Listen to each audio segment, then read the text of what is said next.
Planning असतं तर हा दुर्घटना झाली ना. सगळ्यात महत्त्वाचं ही नैसर्गिक आपत्ती आहे. याच्यामध्ये आपण जर बघितलं ती ही नैसर्गिक आपत्ती आहे.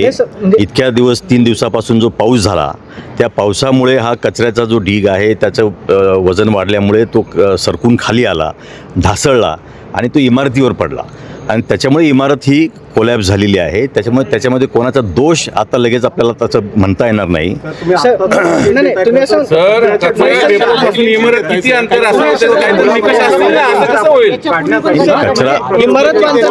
इमारत किती लांब असावी कचरा डेपोपासून त्याचे काहीतरी निकष असतील ना. त्या निकषाचं पालन करूनच परवानगी दिली होती. मग कसं काय दुर्घटना घडली? नैसर्गिक आपत्ती येऊ शकते.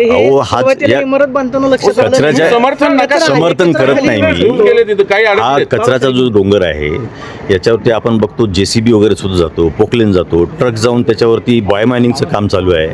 त्याच्यामुळे तो असं कचऱ्याचा डोंगर पडेल असं कोणाला त्याचा शक्यताच नाही ना. पण पाऊसच इतका झाला आहे की त्या पावसामुळे खरं म्हणजे ही या बिल्डिंगच्या बाजूला सुरक्षा भिंत नव्हती का? सुरक्षा भिंत नव्हती का? जी 5 मीटर अंतरावरती किंवा 5 ते 10 फुटावरती भिंत असणं आवश्यक आहे. तशी कोणती नव्हती का? किती फूट उंचीची?